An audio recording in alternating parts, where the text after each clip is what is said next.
Ladies and gentlemen.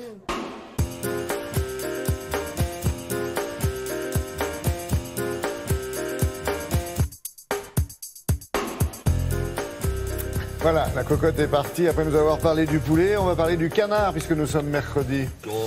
Oui, et on va se faire alors quelques petits dessins. Oui.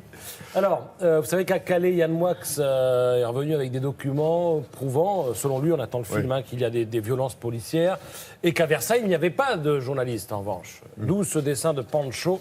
C'est Emmanuel Macron qui parle. La presse n'a pas été invitée à Versailles, dit-il, mais Gérard Collomb, son ministre de l'Intérieur, dit c'était à Calais qu'il fallait l'interdire. Vous le savez, Emmanuel Macron a reçu pas mal de patrons du monde entier à Versailles. C'était l'opération Choose France, d'où ce dessin de Mouget, Choose France, et puis en dessous, pas Choose French. Évidemment, en dessous, il s'adresse plutôt aux migrants. Et on en revient à Calais. Alors, après Versailles, Emmanuel Macron est allé à Davos pour, le thème cette année, c'était construire un avenir commun dans un monde fracturé. D'où ce dessin de Lefred Touron, qui pour moi est un génie, regardez. Je pars à Davos construire un avenir commun dans un monde fracturé. Sois prudent, lui. Et alors, confirmation que Lefred Touron est vraiment un génie. Vous savez qu'Édouard Philippe, le Premier ministre, a reçu messieurs Simeoni et Talamoni, donc un autonomiste, un indépendantiste, donc deux nationalistes, à Matignon. D'où ce dessin, regardez. Eh bien, messieurs, je vous écoute. Et... oh. Je rappelle qu'Emmanuel Macron sera en Corse le 6 février prochain et qu'il aura sans doute l'occasion d'entendre des « Eh, oh !» Meryl Streep, Steven Spielberg, Tom Hanks. Difficile de se rater quand on a trois noms comme ça au générique. Eh bien, la presse est unanime. Ils ne se sont pas ratés.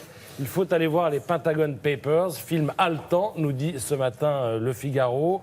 Alors, le Pentagon Papers, c'est un peu l'émergence des premiers lanceurs d'alerte. On est au tout début des années 70, en 71, et en pleine guerre du Vietnam. L'Amérique nous explique tous les jours que tout va bien, mais certains limiers mettent la main sur des documents qui montrent que... Avec la puissance d'un énorme journal, quand même. Voilà, que c'est l'enlisement total, et ces documents vont arriver au Washington Post, qui se pose la question, on publie ou on publie pas? Alors, il y a Tom Hanks qui veut publier, mais Meryl Streep, qui est la proprio du journal, qui ne veut pas publier. Alors, cette propriétaire de journal, Madame Graham, à l'époque, souffrait un peu du syndrome de l'imposteur, lit-on ce matin dans le Figaro, dans l'interview.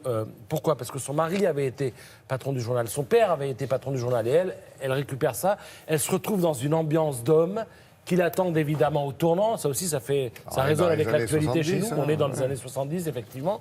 Et d'ailleurs, Éric Nohoff décrit très bien cette atmosphère dans le film, dans le Figaro. Alors, je mets les guillemets, je le lis, D'abord, dit-il, il y a la nostalgie, la fumée flotte dans la salle de rédaction, les téléphones sont aussi volumineux que des chars d'assaut, nœuds de cravate défaits, manches de chemise relevées, les mains derrière la nuque, les journalistes posent les pieds sur le bureau, autour, des machines à écrire crépitent comme des mitraillettes. On y est, en une phrase. On est dedans. Voilà. Alors maintenant, je vous parle de toute autre chose. Demain, Angoulême, festival de la BD. Il en est question dans pas mal de journaux. Et j'en profite pour vous montrer quelques BD qui viennent de paraître. Chez Grand Angle, L'Ambulance 13 de Hordas et Mounier. On est en 1918. Le capitaine Bouteloup, ça ne s'invente pas, capitaine Bouteloup va participer à l'offensive finale contre les Allemands. Il fait partie des 15 000 médecins militaires qui étaient sur le front. Chez Air Libre, remarquable BD intitulée 5 branches de coton noir de Cusor et Santé. Ça se passe en 1776, c'est le point de départ de l'histoire. George Washington demande à sa couturière Betsy Ross de coudre le tout premier drapeau des États-Unis. Et sa domestique, qui est noire, Angela Brown, décide d'y adjoindre en secret, en hommage à la cause de la communauté noire, une étoile à 5 branches de coton noir dissimulée sous une couture, la couture d'une étoile blanche. Voilà. Que va-t-il se passer ensuite? Eh bien, lisez la BD pour le savoir, c'est remarquable. Merci Patrice.